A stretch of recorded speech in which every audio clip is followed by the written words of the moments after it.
17 de abril de 2025. Campânia, via Sant'Agata, casa número 14. A patrulha policial chegou ao local após denúncia de uma assistente social.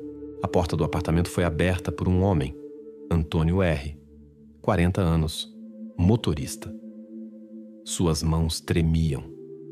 Quando os policiais entraram, imediatamente sentiram um forte cheiro de umidade e mofo. Antônio apontou para a porta do banheiro, baixando silenciosamente a cabeça. Dentro, no chão azulejado, havia um colchão fino coberto de manchas.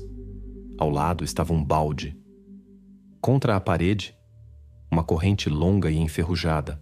Na sua extremidade, encolhida no canto, estava Francesca, desaparecida dos registros dos serviços escolares desde março de 2015. No protocolo oficial consta esgotamento físico, perda de peso, cerca de 30%. O estado é avaliado como grave, mas estável. Francesca recebeu intervenção médica urgente. Os peritos rapidamente descobriram que a corrente estava fixada na parede com uma âncora improvisada. O banheiro não tinha janelas, exceto um pequeno orifício de ventilação que dava para o exterior. Precisamente esse se tornaria um dos detalhes-chave, embora nas primeiras horas da investigação ninguém tenha prestado atenção a isso. Os policiais interrogam os vizinhos. Ninguém confirma ter ouvido sons suspeitos ou pedidos de ajuda. As paredes são antigas, mas sólidas, explica ao inspetor uma das moradoras, uma mulher idosa do apartamento em frente. A porta do banheiro ficava colada à parede da casa vizinha que pertencia ao recém-falecido Luciano S. Sua morte ocorreu um ano antes, em abril de 2024, aos 58 anos. As janelas de sua casa davam diretamente para a parede do banheiro onde estava Francesca. O principal suspeito imediatamente se torna o pai, Antônio R. Em seu dossiê, os policiais encontram uma antiga acusação por conflito doméstico, multa por agressão física, aplicada ainda em 2013. Também surgem detalhes sobre dependência alcoólica.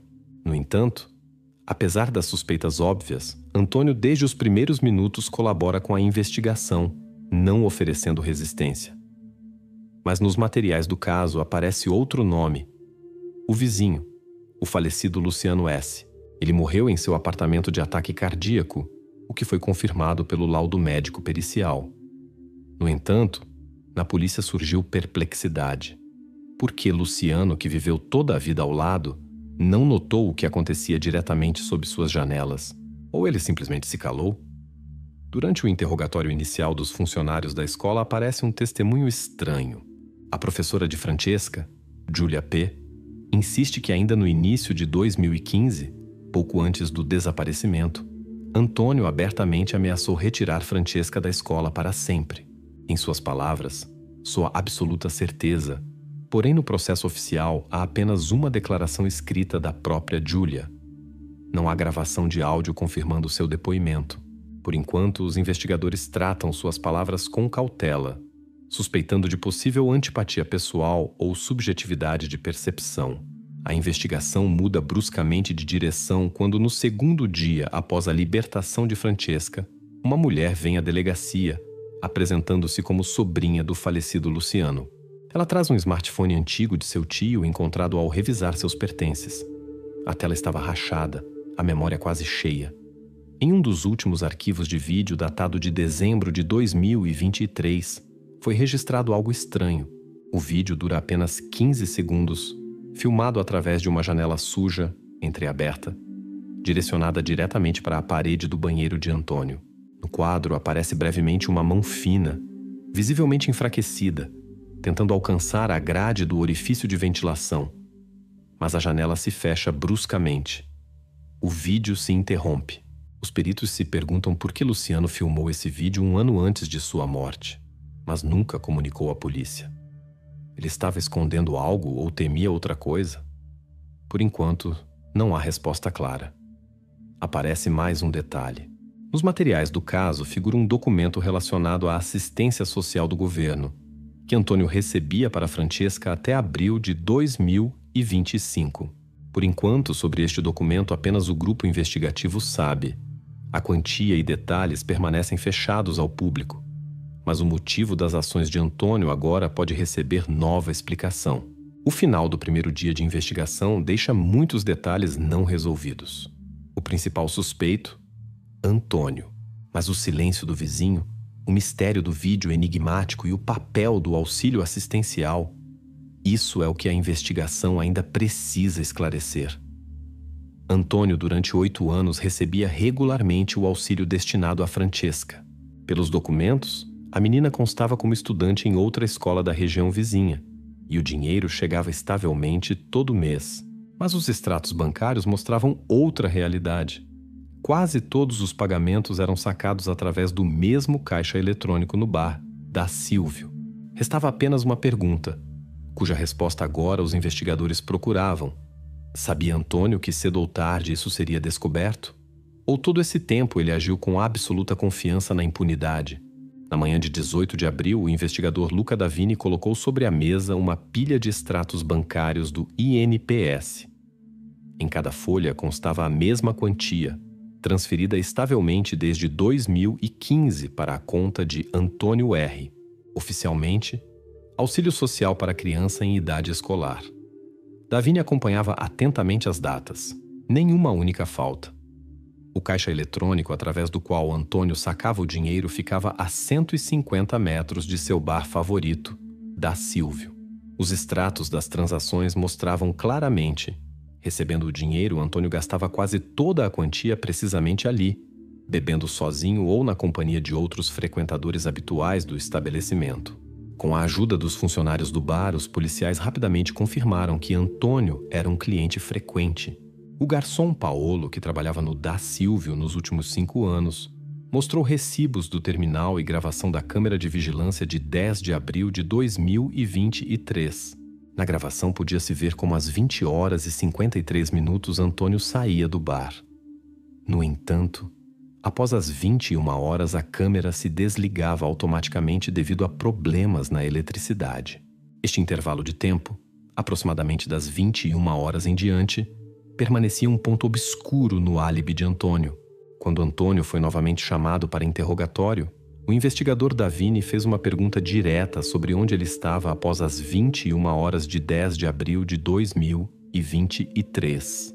Antônio respondia com confiança que após o bar foi com amigos para a casa de um deles para continuar a noite, mas citou nomes de forma não convincente e confusa. Davini solicitou endereços e contatos dos amigos mencionados, mas as respostas de Antônio pareciam vagas e não convincentes, como se ele tentasse cobrir uma lacuna na memória ou, possivelmente, algo mais.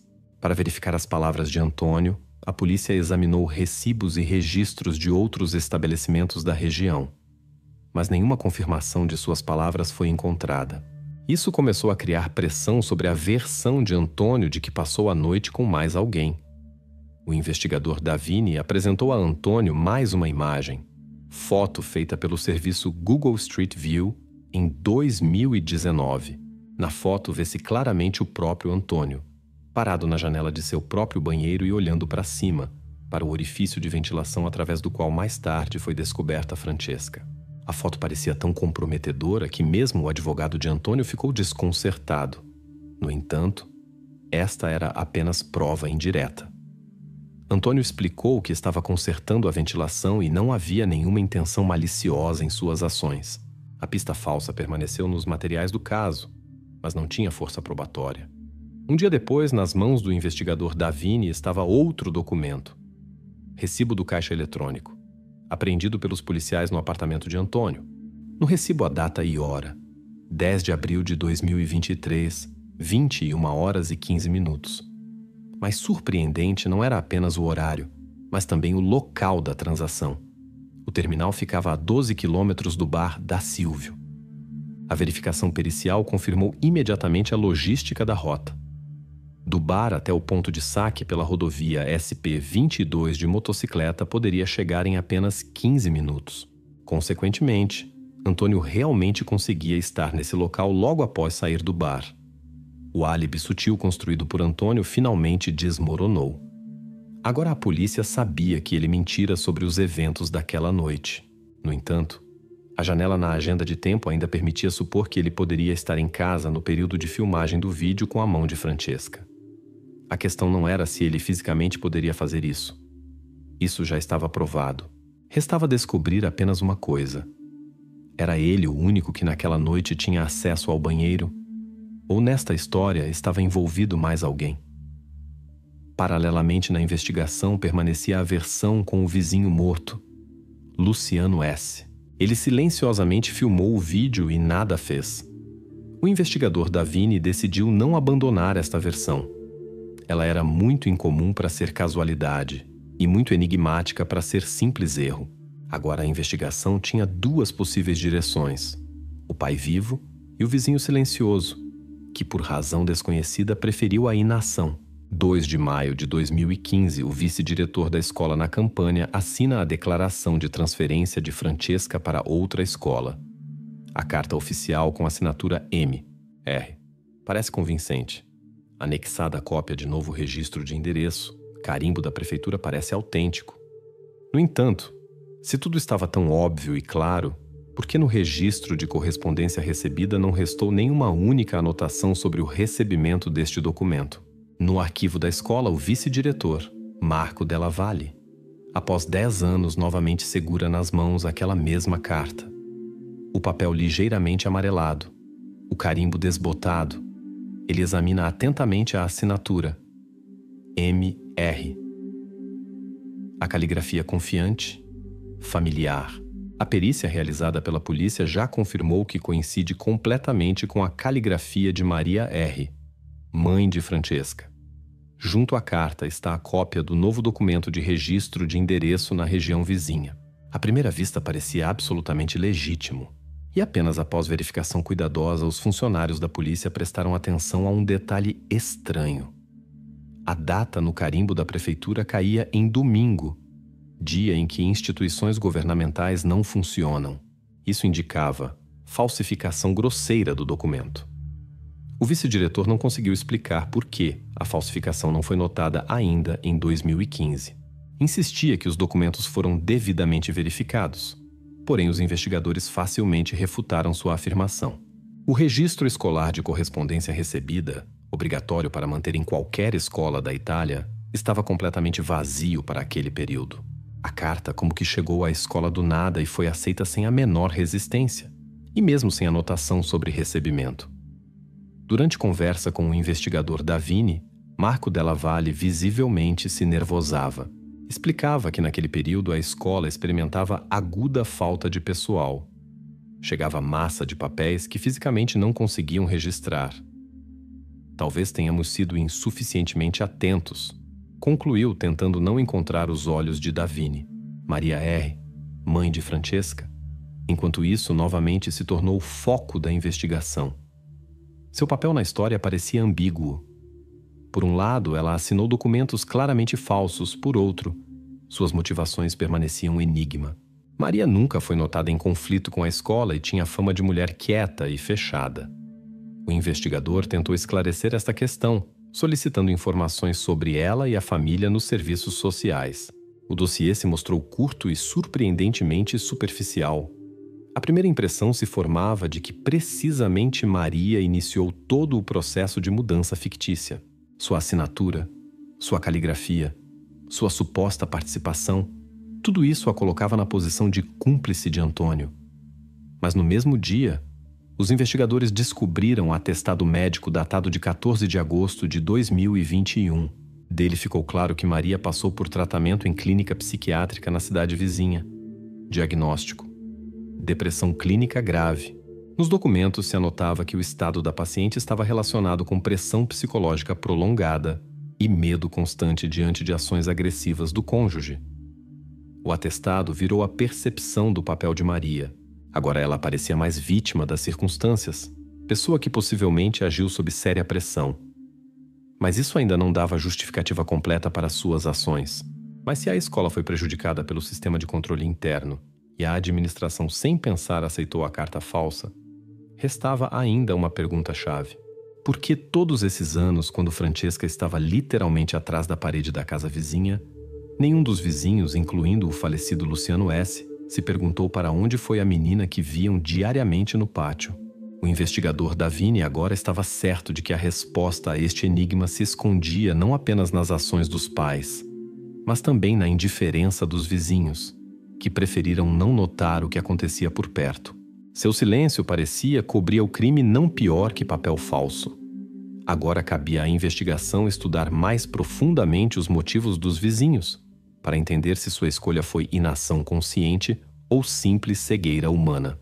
12 de abril de 2023, 2 dias após o estranho vídeo filmado por Luciano S., sua sobrinha, Giulia S., chega à Via Sant'Agata para pela primeira vez examinar a casa após a morte do tio.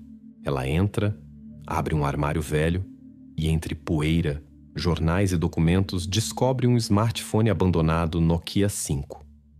Na memória do dispositivo se conservou gravação que ela não vai assistir por 2 anos inteiros. Mas por que Giulia não entregou o telefone à polícia imediatamente, mas o trouxe apenas agora? O smartphone foi descoberto na parte distante de uma cômoda velha no quarto onde Luciano praticamente não ficava. O dispositivo, Nokia 5, lançado em 2017, confirma a perícia técnica. Giulia, naquele momento, não deu importância ao achado, pois o telefone estava descarregado e não havia carregador por perto. Ela o deixou na gaveta, pretendendo resolver com as coisas depois quando começasse a venda da casa. Precisamente assim, a sobrinha explicou aos policiais por que o dispositivo ficou intocado por 2 anos. Apenas em abril de 2025, começando preparação para a venda do imóvel, Giulia decidiu verificar todos os bens do tio. O telefone foi carregado, ligado, e então na tela apareceu vídeo de duração de 38 segundos. Data da filmagem, 10 de abril de 2023. Horário da gravação coincide exatamente com aquela noite quando Antônio estava no bar da Silvio. No vídeo, pequena mão enfraquecida que lentamente tenta alcançar a janela de ventilação do banheiro da casa de Antônio. Os metadados do arquivo confirmaram a autenticidade da gravação. Giulia imediatamente entregou o telefone à polícia. Quando o investigador Luca Davini perguntou a Giulia por que ela não revisou o conteúdo do telefone imediatamente, a moça calmamente respondeu: "Então eu não pensava que ali poderia haver algo importante. O tio não era fã de tecnologia. Decidi que era dispositivo velho e inútil." A polícia verificou seus depoimentos. Giulia realmente não visitou a casa no período entre abril de 2023 e início de 2025, o que confirmam vizinhos e documentos da agência imobiliária com a qual recentemente fechou contrato sobre venda da casa. Os depoimentos de Giulia pareciam convincentes. Ela não tinha relações próximas nem com Antônio, nem com sua família. Suas visitas à Via Sant'Agata eram raras e curtas. Assim, a investigação rapidamente retirou suspeitas sobre sua participação direta na história com o desaparecimento de Francesca. No entanto, os investigadores pensaram sobre outra hipótese. Por que Luciano, vivendo literalmente ao lado, gravou vídeo e não o mostrou a ninguém? Surgiu versão sobre possível chantagem por parte de Luciano em relação a Antônio ou Maria. Talvez o vizinho exigisse dinheiro pelo silêncio e morreu não de morte natural, mas foi eliminado por alguém. A polícia começou a procurar confirmações desta versão. Foram verificadas contas bancárias de Luciano, estudadas suas últimas operações financeiras, mas nada suspeito surgiu. Ele vivia modestamente. Nenhuma quantia grande chegava. E o próprio Luciano não foi notado em quaisquer ações ilegais anteriormente. Por enquanto era apenas mais uma pista não confirmada por nenhuma prova material. Mas a atenção dos investigadores logo atraiu outra circunstância. Foi levantado arquivo de materiais da perícia médico-legal realizada após morte de Luciano. Na conclusão oficial, a causa da morte constava como infarto, o que foi confirmado pelo médico em abril de 2024. No entanto, detalhe que poderia completamente excluir ou confirmar intervenção externa desapareceu. Análise toxicológica do sangue e tecidos de Luciano misteriosamente desapareceu do arquivo. A ausência de perícia tão importante causou em Davini suspeitas sobre possível negligência ou ocultação intencional de fatos por alguém dos funcionários do necrotério ou laboratório. Esta circunstância imediatamente transformou a morte casual de Luciano em questão não fechada da investigação, deixando espaço para versões sobre influência externa. O investigador Davini estava certo de que este episódio ainda obrigatoriamente voltaria na investigação, mas por enquanto ele não tinha em mãos nenhuma prova concreta de morte violenta do vizinho. Por outro lado, nova pista, vídeo, já desempenhava papel significativo neste caso. Mostrava não simplesmente fato da existência de Francesca no banheiro de Antônio, mas também que, pelo menos, um vizinho sabia disso 2 anos atrás, e possivelmente, não apenas ele sozinho. Próximas ações da polícia eram óbvias: estudar atentamente a situação financeira da família de Antônio, verificar quaisquer possíveis fluxos monetários que pudessem lançar luz sobre motivos e ações do ambiente. A investigação devia entender quem dos vizinhos poderia ainda saber, ou pelo menos suspeitar, e por que durante longos 8 anos não se encontrou nenhuma pessoa que falasse em voz alta sobre o que acontece literalmente atrás da parede de sua própria casa. 22 de abril de 2025, à disposição da polícia ficaram dados sobre segunda conta bancária pertencente a Antônio.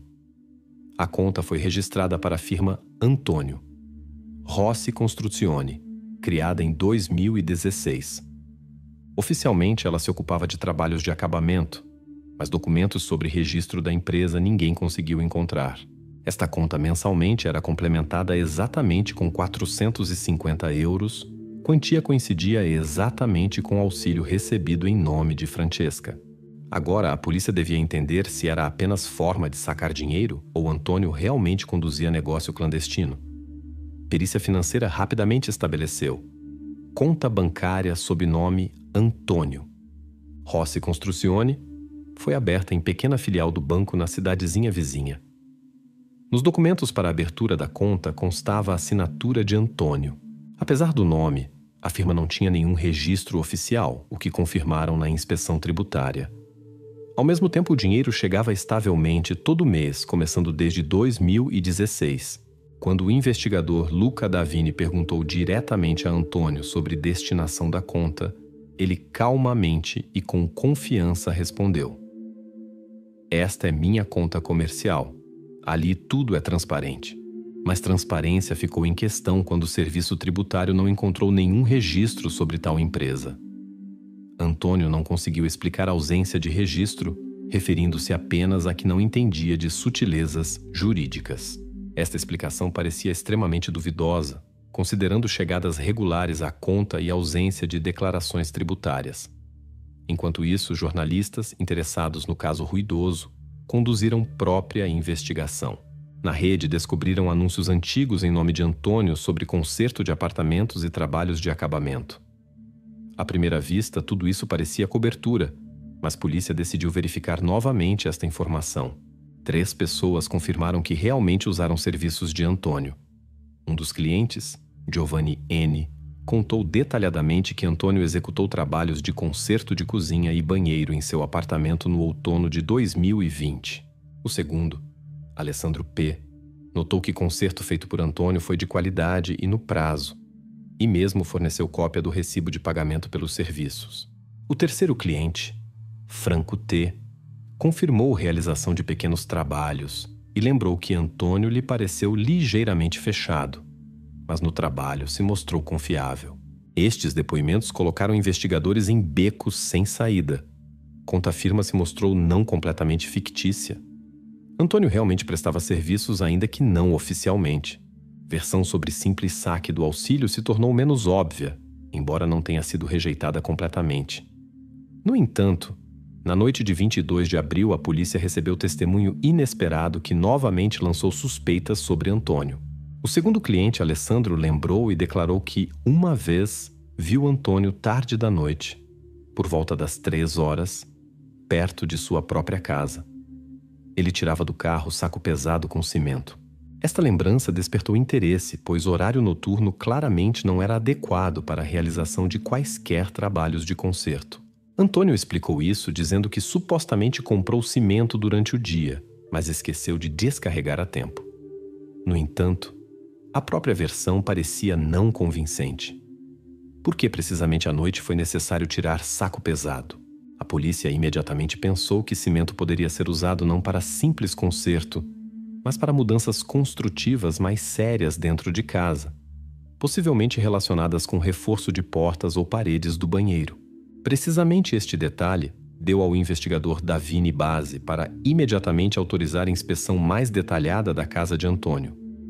A polícia supunha que cimento foi usado para reforço da estrutura do cômodo onde mais tarde foi encontrada Francesca. A corrente encontrada dentro do banheiro estava fixada na parede com âncora, porém perícia inicial não especificava se foram realizados trabalhos de reforço de portas ou paredes. Agora, aos peritos cabia investigar novamente a estrutura interna do cômodo, especialmente áreas perto da porta e parede a qual estava presa a corrente.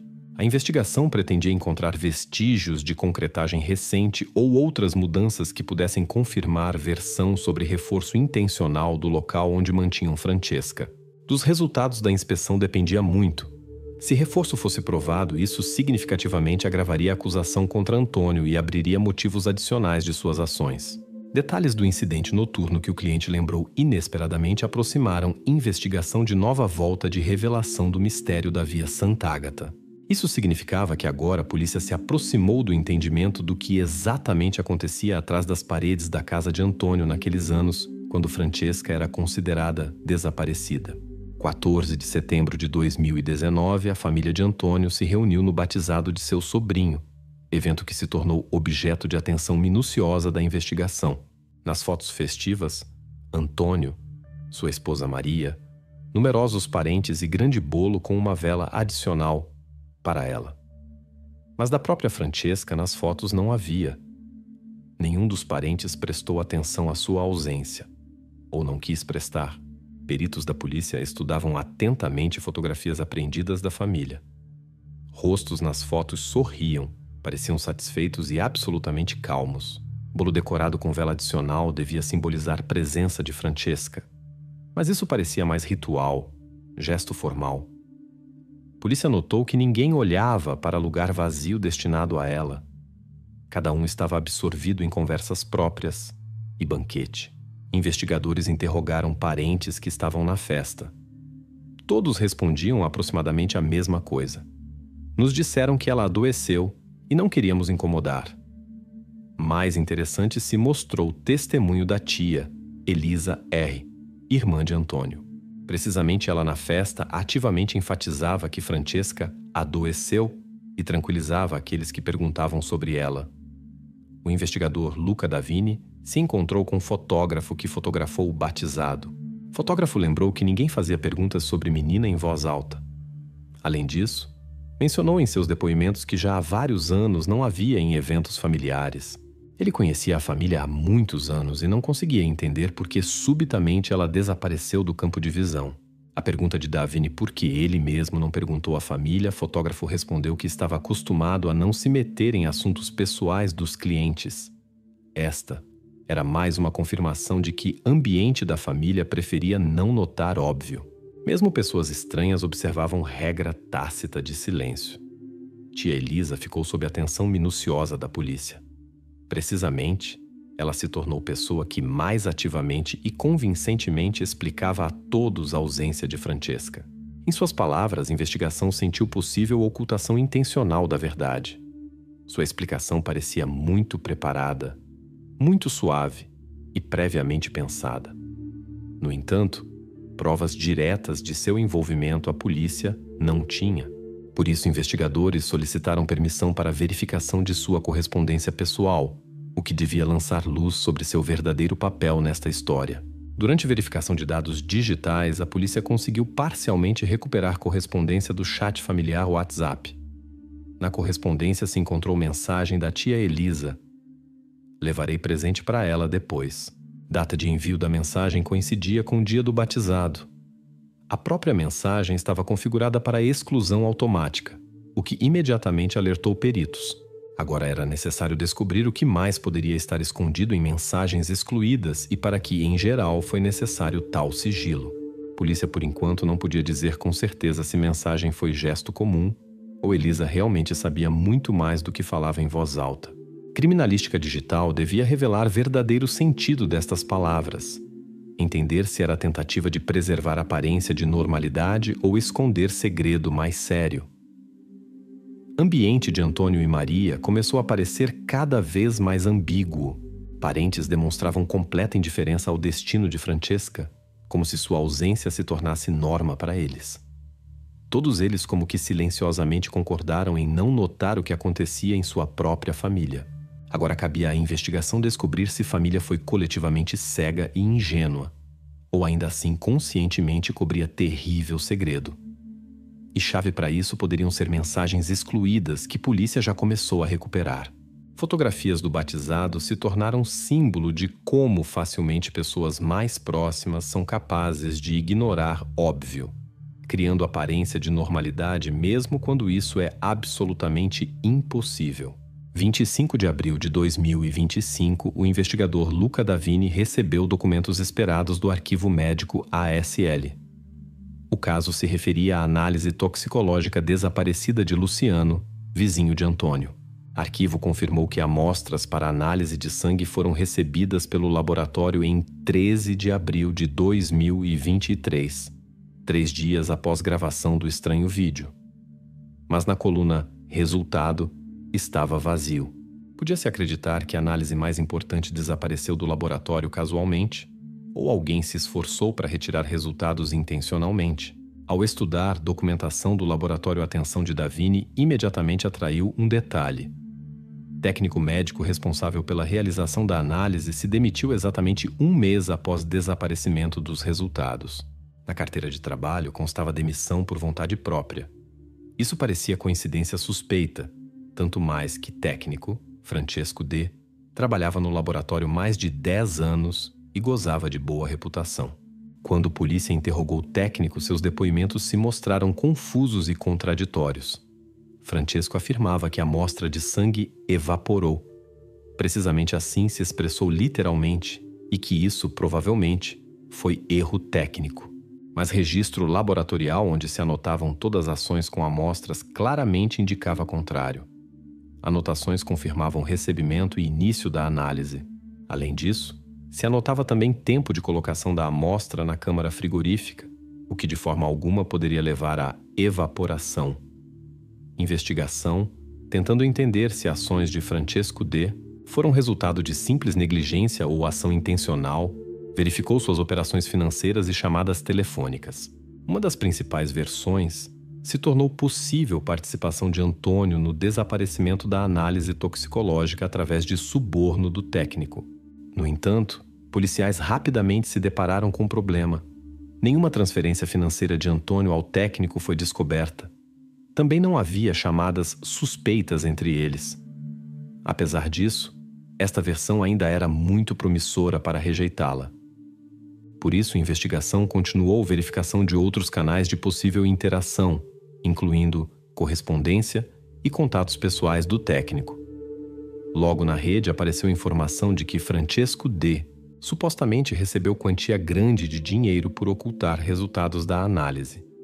Notícia se espalhou rapidamente, causando ressonância entre jornalistas e opinião pública. No entanto, perícia financeira não confirmou nem chegada de dinheiro às contas de Francesco, nem gastos grandes que pudessem indicar presença de recursos ocultos. Rumores permaneceram, rumores. Mas a polícia não podia completamente excluir versão de suborno ou pressão. Francesco D. continuava insistindo em sua inocência, repetindo sobre erro técnico no laboratório. Embora explicar detalhadamente como tal erro poderia acontecer, ele não conseguiu. A situação mudou bruscamente quando especialistas em criminalística digital encontraram no correio de Francesco D. carta dirigida a ele pelo advogado de Antônio. Mensagem eletrônica enviada de endereço oficial do escritório de advocacia tinha título Preventivo Defesa, Custo dos Serviços.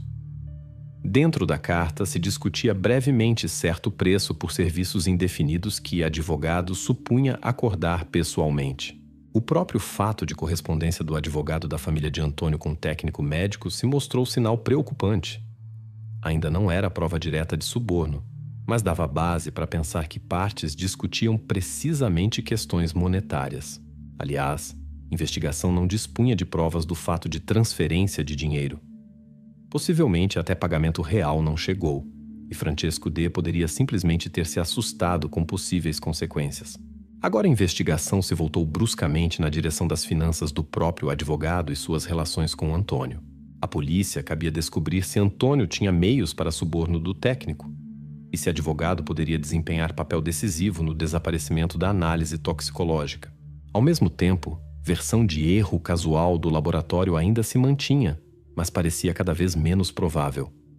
Dados desaparecidos da toxicologia de Luciano S. poderiam confirmar ou refutar a possibilidade de sua morte violenta. Desaparecimento deste documento agora era percebido pelos investigadores como distorção intencional de fatos cometida nos interesses de alguém. No momento atual, a investigação podia dizer com confiança apenas uma coisa. Advogado de Antônio contatou o técnico médico precisamente no período de realização da análise, mas permanecia incompreensível se tratava de tentativa real de suborno, ou tudo se limitou apenas a negociações preliminares. Verificação financeira do advogado e seu cliente se tornou o próximo passo da investigação para finalmente entender história com análise desaparecida. E até então, questão sobre o que realmente aconteceu no laboratório ASL em 13 de abril de 2023 continuava sem resposta. 28 de abril de 2025, peritos criminalistas novamente entraram na casa de Antônio na Via Santa Ágata. No centro de sua atenção ficou o banheiro onde foi descoberta Francesca. Inspeção inicial perdeu um detalhe importante. Porta do cômodo estava reforçada com estrutura de aço por dentro. Na investigação surgiram suspeitas de que isso foi feito não simplesmente assim. Para que Antônio precisou transformar banheiro comum em algo que lembrava bunker? Perito construtor convidado pela polícia rapidamente estabeleceu que estrutura de aço foi instalada aproximadamente em 2018 e depois, já em abril de 2023, construção foi adicionalmente reforçada com cimento fresco. Aço e cimento formavam estrutura que praticamente não cedia a esforços comuns e era calculada para retenção de longo prazo. Especialista especificou que o peso da estrutura de aço constituía 32 kg e ela poderia ser facilmente entregue ao local usando o automóvel compacto Fiat Panda que Antônio usava. Verificação da logística confirmou tal peso e tamanho de carga cabiam perfeitamente neste carro. Quando Antônio foi chamado para outro interrogatório, o investigador Luca Davini lhe fez pergunta direta sobre o objetivo da instalação da estrutura de aço. Antônio, sem constrangimento, declarou que supostamente a instalou para proteção contra a propagação de mofo que frequentemente aparecia na casa. Mas perito construtor categoricamente rejeitou esta explicação, chamando-a de nonsense. Perito explicou que construções metálicas apenas pioram ventilação e intensificam umidade. Assim, justificativa de Antônio parecia não simplesmente duvidosa, mas francamente absurda. Investigação considerou mais uma versão. Antônio poderia não ter colocado esta estrutura sozinho, mas recorrer a mestre desconhecido. Polícia verificou empresas construtoras locais e empresários individuais, mas nenhum deles confirmou o fato de execução de tais trabalhos na casa de Antônio. Recibos ou outras confirmações financeiras destes serviços também não foram encontrados. Versão por enquanto permanecia sem provas. No entanto, completamente rejeitar esta versão polícia não podia, pois probabilidade de que alguém mais ajudou Antônio na criação do reforço ainda era grande. Identificar esta pessoa não era possível enquanto não fossem encontradas pistas adicionais. Momento-chave se tornou inspeção repetida e minuciosa da cobertura de cimento perto da estrutura metálica. Perito notou pequena borda saliente de papel pressionada no cimento. Fragmento cuidadosamente extraído se mostrou pedaço de jornal local. Data no pedaço se lia claramente: 11 de abril de 2023. Isso foi apenas um dia antes do momento quando no vídeo filmado pelo vizinho Luciano apareceu mão enfraquecida de Francesca. Esta descoberta formou corrente que parecia muito consequente para considerá-la casualidade. Primeiro filmagem de vídeo com mão e no dia seguinte, trabalho urgente com cimento claramente direcionado ao reforço da estrutura da porta. Parecia que alguém apressadamente tentava eliminar quaisquer possibilidades de fuga ou descoberta de Francesca. Por enquanto, a polícia se abstinha de conclusões finais. Não se podia afirmar inequivocamente que precisamente Antônio instalou este cimento, embora tudo apontasse precisamente para ele. Era necessário verificar quem exatamente adquiriu o cimento em 11 de abril de 2023. Esta pessoa poderia ser chave para a decifração. Nesta etapa da investigação ficou óbvio uma coisa. Eventos de 10 e 11 de abril de 2023 foram criticamente importantes. E provavelmente que gravação de vídeo feita pelo vizinho Luciano causou necessidade urgente de reforço da porta. Antônio, ou aquele que agia junto com ele, claramente se apressava para esconder ou prevenir possibilidade de revelação do segredo. Investigação continuava. Investigadores estavam certos de que recibo de compra de cimento ou depoimentos de testemunhas nos próximos dias dariam informação necessária. Investigação agora sabia com certeza. Porta do banheiro foi reforçada especialmente para manter dentro precisamente Francesca. E nenhuma outra explicação resistia à crítica. Agora a questão se reduzia a quem exatamente e quando tomou decisão sobre reforço adicional da construção. Eventos daquele dia deram à polícia orientação clara para ações futuras. Apenas uma coisa a investigação podia confirmar agora com certeza. Cimento fresco foi tentativa apressada de alguém esconder vestígios ou para sempre eliminar possibilidade de fuga de Francesca de seu cativeiro. 2 de maio de 2025, peritos finalmente recuperaram mensagens excluídas do chat familiar WhatsApp que tia de Francesca, Elisa, desesperadamente tentava esconder. Na superfície apareceu uma única mensagem enviada a Maria em março de 2021. Não posso mais encobrir. Fale sobre isso. Ficou claro que segredo sobre o qual a família preferia se calar era conhecido não apenas pelos pais, mas também por outros parentes. Questão consistia em que exatamente escondia a tia e por que seu silêncio durou tanto tempo. Mensagem recuperada deu à polícia a indicação clara de que tia Elisa sabia muito mais do que dizia anteriormente. Data da mensagem, 3 de março de 2021, falava por si. Naquele momento, Francesca já há 6 anos era considerada oficialmente transferida para outra escola, embora factualmente estivesse em completo isolamento na casa de Antônio. Quando o investigador Luca Davini chamou Maria para depoimento, mulher parecia completamente deprimida. Sua resposta soou curta e dolorosamente. Eu pedi ajuda, mas Antônio ameaçava. Com estas palavras, começou a análise mais profunda do que acontecia dentro da família, revelando o sistema de muitos anos de pressão, ameaças e controle financeiro por parte de Antônio. A pergunta por que Maria não comunicou à polícia sobre o que acontecia, ela respondeu que temia por sua vida e vida de próximos. No entanto, palavras de Maria iam contra o que era conhecido sobre ações da tia. Elisa claramente tentava oferecer apoio e mesmo insistia na revelação do segredo, mas após sua mensagem, nada mudou. Tia preferiu se calar e manter segredo familiar em sigilo. A Procuradoria considerava a possibilidade de apresentar a Elisa acusação de não denúncia. Porém, prazo de prescrição por esta violação estava quase esgotado. Órgãos de aplicação da lei se encontraram diante de dilema moral. Era óbvio que parentes sabiam, mas conscientemente preferiram manter silêncio, escondendo pesada verdade atrás da parede da casa familiar. Sob suspeita caíram transferências financeiras de Elisa para Maria que a investigação descobriu no processo de verificação.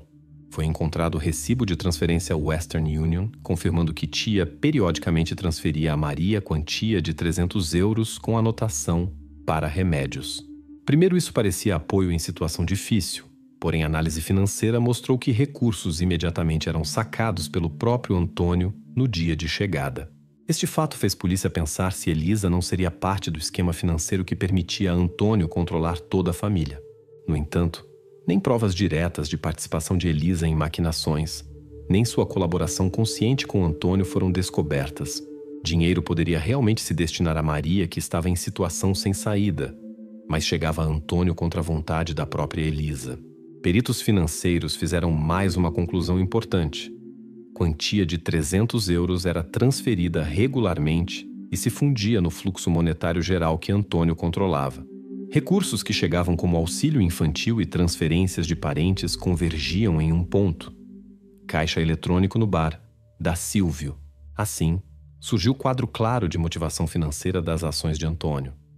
Dinheiro destinado ao sustento de Francesca e ajuda à família era gasto exclusivamente por ele mesmo e ia para gastos pessoais, principalmente álcool. Família que por muito tempo manteve silêncio agora se encontrou diante do fato de que não simplesmente fechavam olhos ao que acontecia, mas essencialmente apoiavam indiretamente esquema criado por Antônio. Mesmo tentativas de membros separados da família de ajudar Maria foram sem sucesso devido ao controle financeiro e psicológico total de Antônio. A polícia compreendia claramente que silêncio e inação de parentes se tornou um dos principais fatores que permitiu a Antônio por tanto tempo manter Francesca em cativeiro. Ao mesmo tempo, formalmente, cada um dos membros da família poderia se justificar com desconhecimento de toda a situação por completo. Porém, mensagens no chat testemunhavam o contrário. Eles entendiam suficientemente para perceber seriedade do que acontecia. Próximo passo para a investigação foi imersão completa nos fluxos financeiros da família, incluindo verificação de transferências feitas em favor de Antônio pelo advogado, parentes e outras pessoas, para finalmente confirmar motivo financeiro nesta história. História do silêncio da família e papel de cada membro permanecia aberta, preservando pesada a questão moral. Até onde pessoas próximas estão dispostas a ir em sua inação antes que verdade venha à superfície. 8 de maio de 2025, peritos criminalistas concluíram a análise de DNA das pistas encontradas na casa de Antônio, na Via Sant'Agata. A questão estava direta e clara. Coincidirão vestígios de DNA descobertos na corrente no banheiro com impressões encontradas nas luvas de construção cobertas de cimento descobertas no galpão atrás da casa? Pela primeira vez em toda a investigação, a polícia teve possibilidade de ligar diretamente Antônio ao local de cativeiro de Francesca. Resultados da perícia foram recebidos pela manhã. Na corrente com a qual Francesca foi acorrentada, descobriram não apenas vestígios de seu sangue e epitélio, mas também impressões digitais de pessoa adulta. Estas impressões se mostraram parcialmente adequadas para a identificação. Ao mesmo tempo, no galpão velho atrás da casa, a polícia encontrou par de luvas sujas de cimento. Luvas imediatamente foram enviadas ao laboratório para perícia. Resultado se mostrou eloquente. Na superfície interna das luvas foi descoberto DNA de Antônio. Vestígios de cimento coincidiam na composição com amostras tomadas da porta reforçada do banheiro. Advogado de Antônio imediatamente fez declaração notando que luvas de construção são inventário de trabalho padrão que seu defendido usava em numerosos objetos construtivos. No entanto, a investigação indicou detalhe importante. Cimento era de marca específica e rara que se vendia apenas em um lugar. Na loja local, Leroy Merlin. Recibo e data de compra coincidiam com o dia 10 de abril de 2023. Momento-chave no caso. Polícia interrogou o caixa da loja. Mulher confirmou venda do cimento e lembrou detalhe importante. Comprador foi homem com cicatriz na mão esquerda. Investigadores rapidamente descobriram que tal cicatriz realmente havia em Antônio. Porém, exatamente a mesma cicatriz havia também em um dos funcionários do hospital local, anteriormente em geral não figurando na investigação. Versão sobre possível comprador alternativo imediatamente atraiu a atenção da polícia. Criminalistas estudaram biografia e álibi do funcionário do hospital. Descobriu-se que ele estava de plantão no dia da compra do cimento, mas exatamente o tempo de seu intervalo não estava claro. Verificação de suas contas bancárias e contatos não revelou nenhuma ligação com a família de Antônio ou este caso. Apesar disso, a polícia não podia completamente excluí-lo dos suspeitos até a obtenção de quadro completo dos eventos. Principal momento de virada do dia se tornou gravação de vídeo da câmera de vigilância da loja Leroy Merlin. A qualidade da imagem permitia ver figura do comprador claramente, altura, andar e mesmo maneiras. No entanto, rosto da pessoa estava seguramente escondido por capuz. A análise pericial do andar deu resultado. Coincidência com Antônio, 70%. Isso era suficiente para causar sérias suspeitas, mas não era prova de 100%.